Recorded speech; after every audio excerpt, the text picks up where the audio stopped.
Diesel for We the People News. Not an attorney. So you need to go find your own. I won't be able to help you. Or research on your own stuff. Never look straight forward, always look around. Because there's always outside forces that may want to commit harm upon you. Okay? This is a learning video. No more, no less. Alright. Welcome to the Silver Report Uncut. Now, somebody brought this up yesterday. It's very interesting. Whenever you go and try to look this up, what you find as far as videos, in fact, the video has all been scrubbed from the internet. All that remains in the video that is supposed to be the same speech is not the same speech whatsoever. So I wanted to go over this Traficant speech because I think it's a very important part of history that must be accessible to people. So this is from Representative James Traficant Jr. of Ohio when he addressed the House of Representatives March 17, 1993. He begins, "Mr. Speaker, we are here now in Chapter 11. Members of Congress are official trustees presiding over the greatest reorganization of any bankrupt entity in world history, the U.S. government. We are setting forth, hopefully, a blueprint for our future. There are some who say it is a coroner's report that will lead to our demise. It is an established fact that the United States federal government has been dissolved by the Emergency Banking Act, March 9, 1933. 48 Stat 1, Public Law 89-719, declared by President Roosevelt, being bankrupt and insolvent, HJR 192, 73rd Congress M Session, June 5, 1933. Joint resolution to suspend the gold standard and abrogate the gold clause, dissolved the sovereign authority of the United States in the official capacities of all United States government offices, officers and departments, and is further evidence that the United States federal government exists today in name only. The receivers of the United States bankruptcy are the international bankers via the United Nations, the World Bank, and the International Monetary Fund. All United States offices, officials, and departments are now operating within a de facto status in name only under the emergency war powers. With the constitutional Republican form of government now dissolved, the receivers of the bankruptcy have adopted a new form of government for the United States. This new form of government is known as a democracy. Being an established socialist communist order under a new governor for America, this act was instituted and established by transferring and or placing the office of the Secretary of Treasury to that of the Governor of the International Monetary Fund. Public Law 94-564, page 8, Section H.R. 13955 reads in part, quote, "The U.S. Secretary of Treasury receives no compensation for representing the United States," unquote.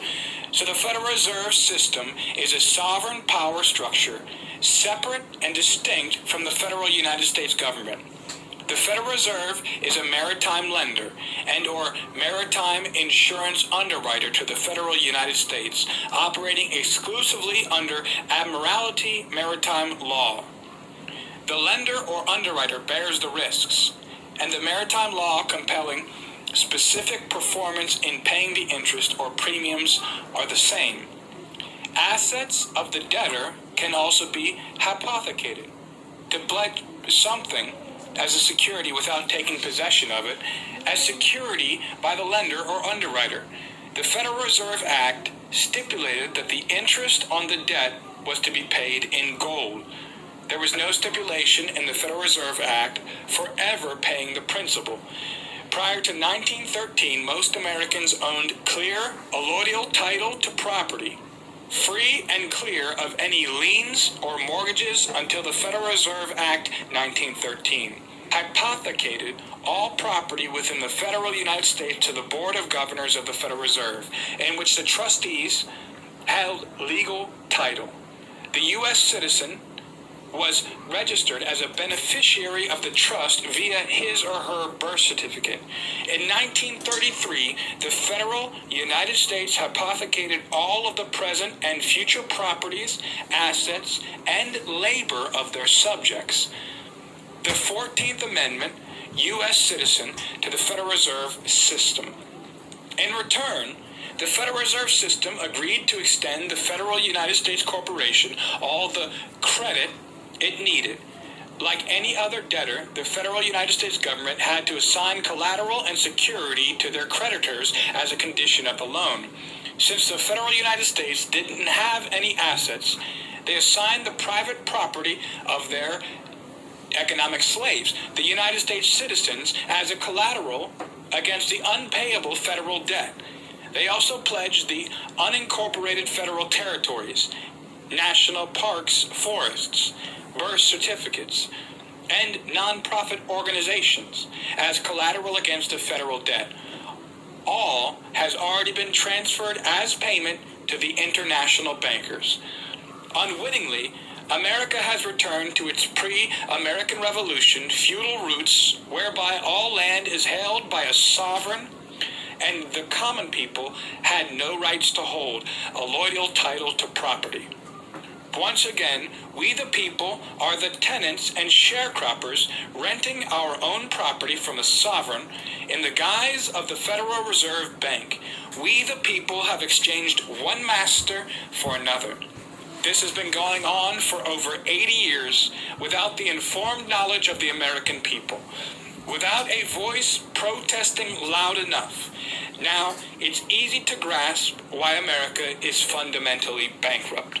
Why don't more people own their properties outright? Why are 90% of Americans mortgaged to the hilt and have little or no assets after all debts and liabilities have been paid? Why does it feel like you are working harder and harder and getting less and less? We are reaping what we have sown, and the results of our harvest is a painful bankruptcy and a foreclosure on American property, precious liberties, and a way of life. Few of our elected representatives in Washington, D.C. have dared to tell the truth. The federal United States is bankrupt. Let's go help people customize and save with Liberty Mutual. Okay, who sat at my desk? Children will inherit this unpayable debt and the tyranny to enforce paying it.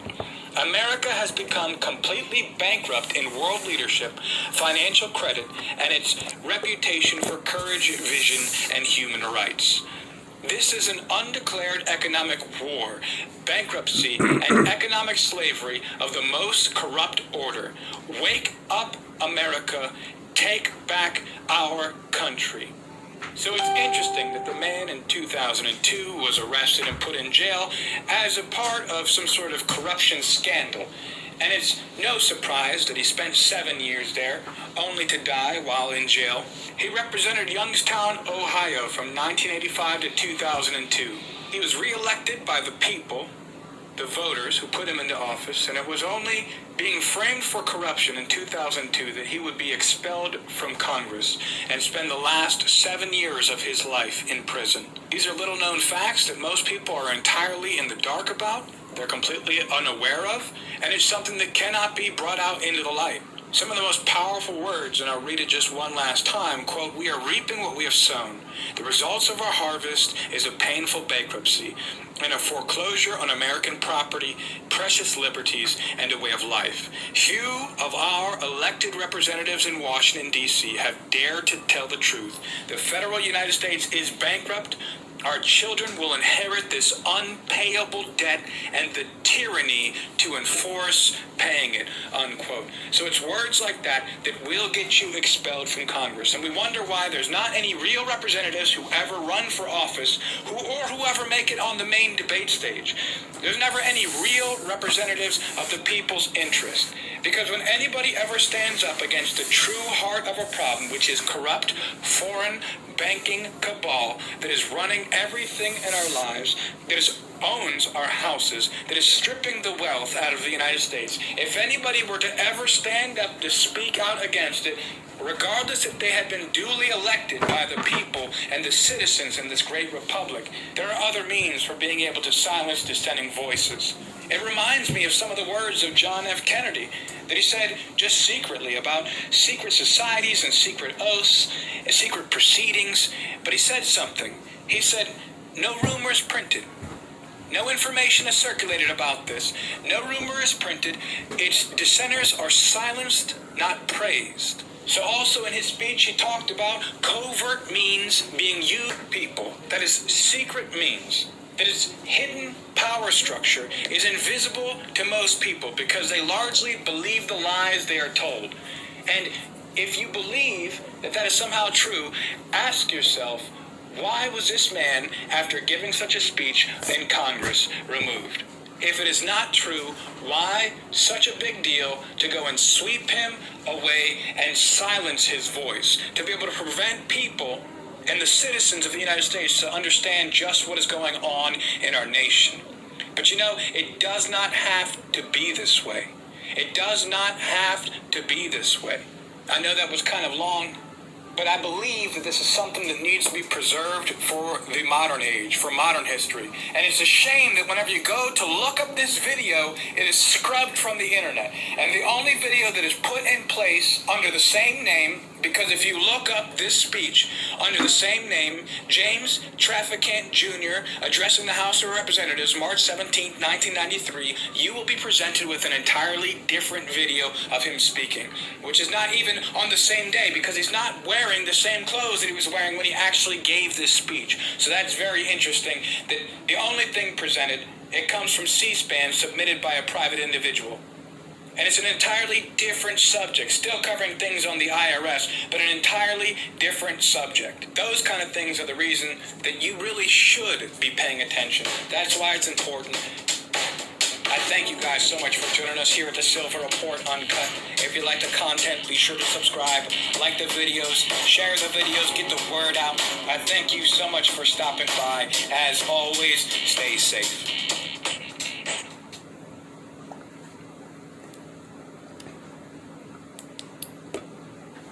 There you go, people. I don't know. I do not have factual evidence. The only factual evidence I do have our elected officials lie to us every day. And how do I know that? Because I know their mouths are moving.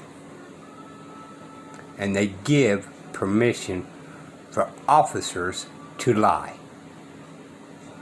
And here we are knowing such thing and still trust that they're out there to protect us by little floating bugs. I don't know, y'all.